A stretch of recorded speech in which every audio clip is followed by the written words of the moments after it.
Well, Arne, like for so much of this season, you had to fight, you had to scrap, and again, like for so much of the season, you found a way. Yeah. And again, we created a lot of chances.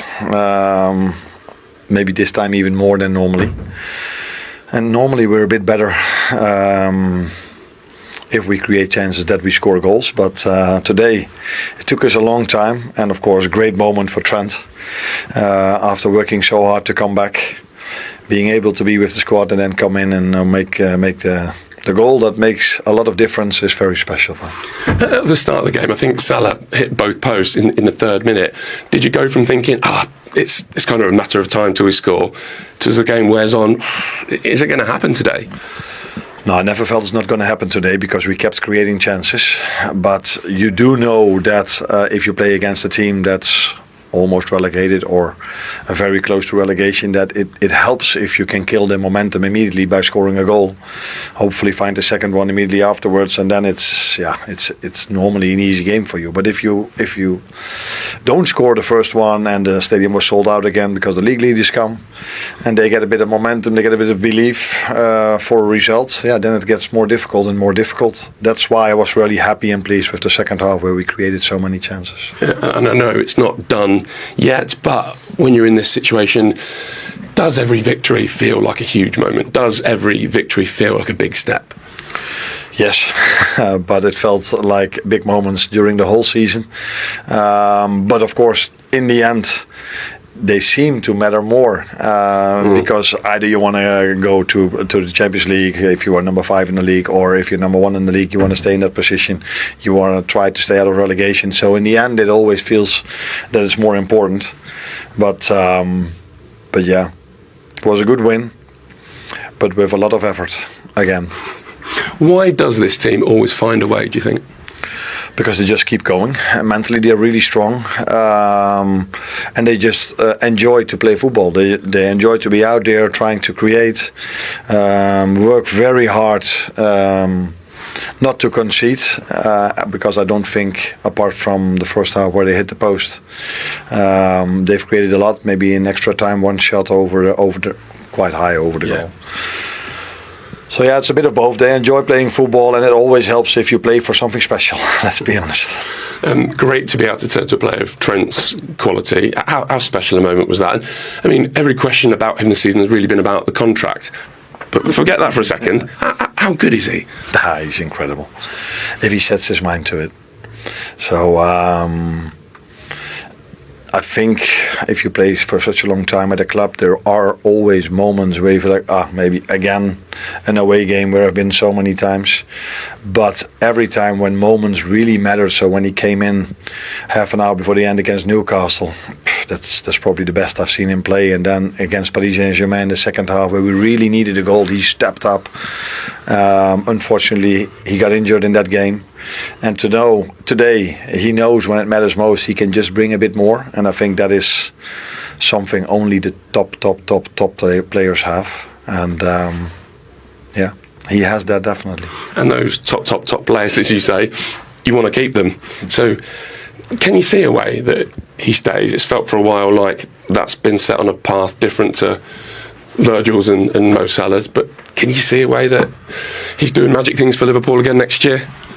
I think my only good answer is to talk about his goal, because all the attention should go to his goal, the importance of his goal, the importance what he did for this club for so many years in a row, and even this season, this is my only season with him.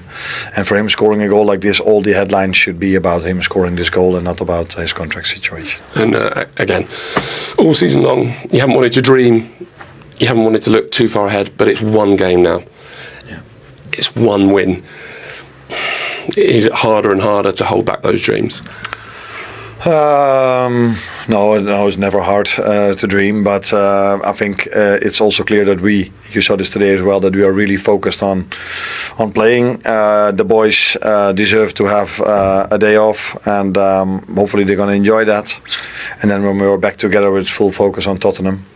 And looking forward again to a home game. probably the stadium will be full. I'd have said it might be, yeah. So it's a nice game to look forward to, but we have to focus on Tottenham, which we've played already 3 times this season, I think, and it's every time they've made a real competitive game for us. So we know what to expect, and we know we have to be ready. Okay. So we'll see you at Anfield next week. See you next week. Thanks, Arne. All the best to you. Time for Arne Slot to start building towards that game. It could be done as early as Wednesday, depending on what happens between Arsenal and Crystal Palace, but it could go to that game against Tottenham, where Liverpool will have it in their own hands. On this performance against Leicester, how do you think they're coming into these last few games of the season? I think they were in better form in the winter months, and none better than possibly the 2 performances against Tottenham this season. When you think of the league game, or certainly the game at Anfield in the Carabao Cup second leg, Liverpool were fantastic. They were excellent in the league game there. Scored a few goals, so it's not quite there right now, but they're getting the job done, and that's what it felt like watching this game, and the way it's felt like for a few weeks, where you come away and thinking, come on, can it be a bit more sort of spectacular, maybe in terms of the football or the pace of the game at different times? But then you come away and you look at how many shots Liverpool had, how many big chances they created. And Liverpool have scored 75 goals in the Premier League this season in 33 games. It's just a brilliant record. I think Arsenal, obviously, in second position on 61. And I still feel like they can score more goals. Every time I watch them, I feel like, if they could do it with someone else there alongside Salah, who was as clinical as him, in terms of getting more goals, because they very rarely actually go out and sort of beat someone 4 or 5-0. Maybe we'll look at the stats tomorrow on Monday Night Football exactly, but they feel like they win a lot of games by 1 goal or 2 goals. Very rarely go and win by sort of 4 or 5. And normally you associate that with title winners doing that maybe 4 or 5 times in a season. I don't think that's quite happened for Liverpool this season, but in terms of chances created, it feels like they should be scoring a lot more goals. It's funny because the goal sort of sums that up. Although it was a goal in the end, Van Dijk had a go, Salah had a go, McAllister had a go. It could have been a goal like 3 times before it actually went in from Trent Alexander-Arnold. Yeah, well, it comes from a set piece, and Liverpool were dominant on set piece, especially with Konate and Van Dijk. But the way it comes back out to Trent here, just look at the way he shapes up. This is why he's so important for this team. His technical ability is just second to none. You see it there bouncing around. Are they going to get a goal or not? But look at the way he shapes his body there. And this what separates him from other fullbacks. And I said the other day he's in the top 2 fullbacks. I think he's exceptional in what he can do. Yes, he can improve defensively. We all know that. But what he brings to this team offensively is second to none. Bradley played well today. Defensively got caught out a couple of times. But just the way he shapes up there, it's just perfect. Yes, the goalkeeper should do a little bit better. But I was just delighted for him. Put away the contract. Put that to the side for a minute. It's a massive, massive moment for him. And I'm delighted for him because it would have been frustrated, and he enjoyed it. Look at him shouting, all the emotion coming out. And I feel this season, of course, you want to get him tied down, signed to a new contract, but we forget how quality this player is going forward. He's absolutely sensational, and whatever he does, whether he stays, whether he goes, I mean, he deserved that moment because over the last couple of years, he's been brilliant, absolutely brilliant, and I love him, I really do. He wanted to concentrate on the moment when he was asked about it. His manager wanted to concentrate on the goal rather than Trent Alexander-Arnold's future when he was asked about it. Separate the two, Roy. Is it possible to say this is a great moment without talking about what's to come for him? Well, you have to, but when you're a footballer, you're going to have these demands, and over the last few months, he's obviously decided to keep quiet about his contract talks. And a lot of fans wouldn't like that, but if you look at the fans' reaction when he scores, fans can be like that. They'll be disappointed with you, but when you turn up and you perform like he has done and scores an important moment, then it's all forgotten about. There'll still be Liverpool fans up and down the country, all over the world, frustrated with Trent a little bit. But you can't begrudge the guy what he's done on the football pitch, the brilliant player he's been for Liverpool. Is it 350 odd games or whatever? It's fantastic. He's a brilliant player. And the contract thing will obviously be sorted out, I'm sure, over the next few weeks. It clearly looks like he's going to be leaving. But yeah, let him enjoy that moment. But you also have to be mature enough to understand that people are going to ask questions about your situation. He's dealt with it by not commenting on it. And you have to respect that. You mightn't have to like it, but you look at the Liverpool fans' faces there. What if he leaves the next few months? Yeah, a lot of them will be going, they'll be frustrated with him. But they're not frustrated with him today, because that's the modern football fan. The bottom line, he's gone out there and he's done the business. We felt when he came on today, all of us were saying he'd probably scored a winning goal. And that's what he's done. And as poor as Liverpool, I suppose, has been in the last week or two, They've created loads of chances. 2 of the defenders have stepped up. They've forced goals or winning goals from set pieces. That's a good sign. You know, we've always said they have a good knack of winning football matches, even when they're maybe not at their best, but they're still creating loads of chances. They gave up 1 or 2 chances against a poor Leicester team. Leicester obviously not good enough to punish them, but they've won the game. Pretty sure they got the job done next week. It may already be decided behind closed doors, but if Trent Alexander-Arnold leaves Liverpool at the end of the season, whether it's for Real Madrid or where else, but Madrid are the front runners for this, did he show today, even in that sort of 15-20 minute cameo, exactly how hard it's going to be, whether it's Conor Bradley or whoever comes in to replace him? You can't replace him, because what he is, the reason we talk about him so much, I think he's the most talked about fullback we've probably ever seen in the Premier League, is because he's unique. He's different. And you've just mentioned about him defensively. Now, most top fullbacks don't get it thrown at them. They're not very good defensively. But he's so unique on the ball. I think I said 4 or 5 years ago, it's like having Kevin De Bruyne play at right back. You know, that's what it feels like in terms of his ability on the ball. He can come on and change games. So Liverpool aren't going to replace that. So Liverpool need to replace his creativity. They're not going to do that from right back. They need maybe to do that from an attacking midfield position or maybe a left wing position. So the team has to evolve that way. Now, where they can replace him is Conor Bradley's a right back. Conor Bradley shouldn't look at Trent and think, I want to be like him. He's got to be like Andy Robertson was when he was in his prime. A proper fullback, up and down, aggressive, at the winger, maybe overlapping, getting crosses in, underlapping is what the Liverpool fullbacks like to do. So you're not going to be able to replace him, so forget that. But the big decision in Liverpool have, or a couple of decisions between now and the end of the season and the summer, is if Trent hasn't committed, which he hasn't, obviously, to the manager for next season, he shouldn't be starting games. He shouldn't be, because even not for a send-off for him for what he's done for the couple you think about planning for next season. Of course, Liverpool are not here as a football club to give someone a send-off. Yeah, but I mean, you win the league for so long. He's been a vital part of that. I mean, yes, I understand what you're saying in terms of like you've got to prepare for next season. I totally get that point. I do, but for what he's done for the club throughout his years, been there since a little boy, they're going to win the league, just to give him a few more appearances and say, you know, well done. No, it's not about that. The point we're being is, in Conor Bradley, you've got a young player. It's not like we're talking about a 27, 28-year-old. It's not about a young player who had a tough 15, 20 minutes at the start of the game. And that's part of becoming like an experienced player. I went through that in certain games. Gary, who was commentating, would have gone through situations like that. It's not about, let's give Trent a send-off. It's about, okay, we need to assess whether Conor Bradley is the guy for us next season, playing week in, week out. Because the decision Liverpool will have in terms of Trent moving on is, does Conor Bradley become our first choice right back and we buy a backup player who's maybe a utility player who can maybe play centre back? Or are we buying a first choice right back and Conor Bradley's going to have to battle with him? So that lad needs as much experience as he possibly can get. So yes, bring him on, like you did today, if you need to go and win the game, maybe against Spurs or a couple of weeks after that. But in terms of starting games right now, if Trent hasn't committed to the club, which he obviously hasn't, Conor Bradley should be starting every game. But is there not a question to ask about having your assets on the pitch, starting every game with your next Sunday? Who would you start next Sunday if you have to beat Spurs? Conor. No, what I'm saying is, if Liverpool, if this title wasn't sewn up and it was edging heads with Arsenal, you put your best player on the pitch, which is Trent. But Liverpool have won the league.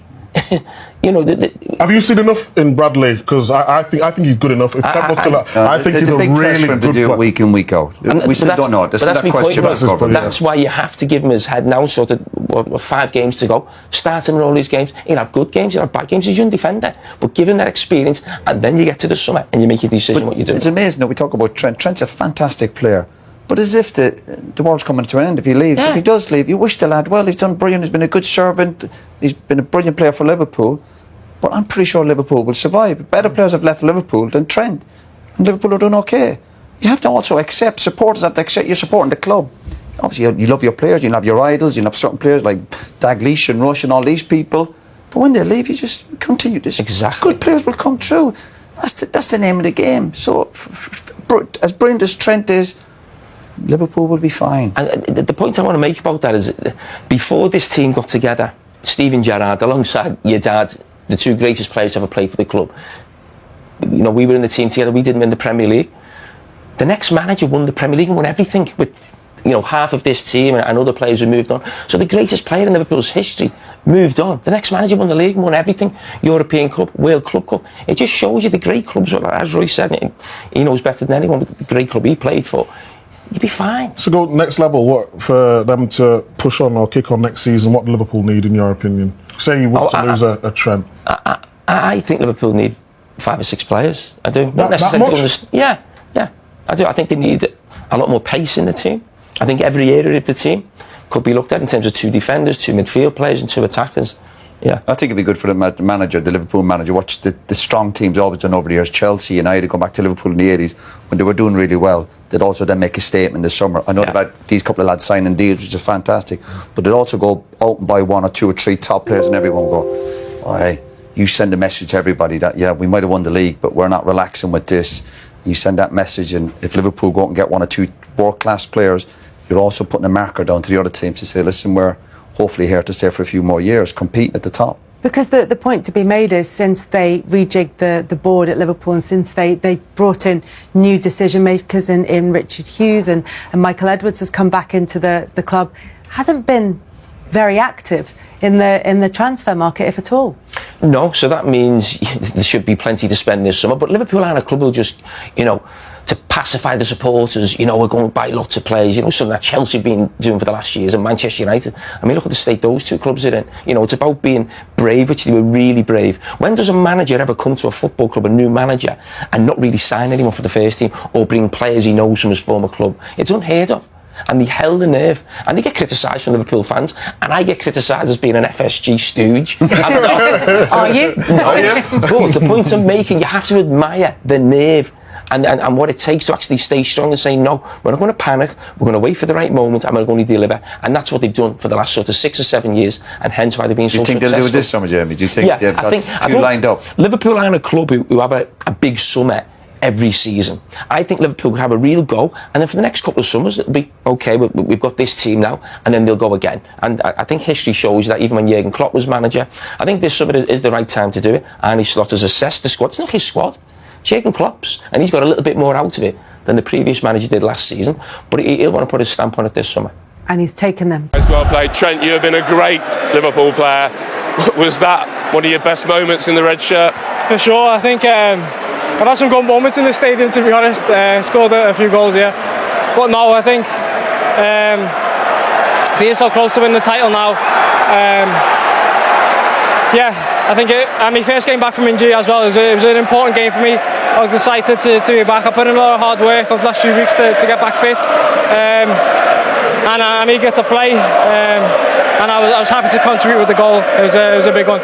You say you've had some great moments in this stadium. I'm picturing 2019. You stood there very similar in front of the Liverpool fans. Yeah, very similar indeed. And I'm pretty sure that's my first left foot goal in my career as well. So it's taken a few years, but got there in the end. Do you know what, they texted me that, the stats department. So I couldn't believe that, but you obviously knew straight away. Yeah, that's probably the one type of goal I've been missing, but no, I saved it for the right time. Being so close to win the league now. I think it's one win away now, very close, and to do it, especially with fans here as well, is a very, very special moment. Alexis, you just stood there with a big grin on your face, which I guess tells us a lot. Yeah, of course, really happy, not just for the team, but for Trent. He's been working really, really hard to come back, so this is a present for him. I hope he can enjoy it with these amazing fans.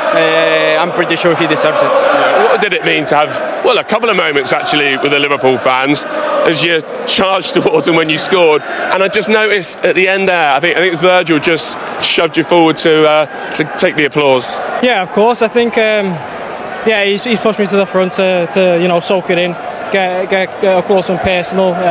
The way fans are always amazing. The fans have been outstanding again this season. They pushed us every game until the final minutes, and they've done that again today, and they've helped us win the game. You can still hear them now all there celebrating. As much as we do it for ourselves and do it for our families, we do it for the fans as well. They're the ones that travel to games, spend the money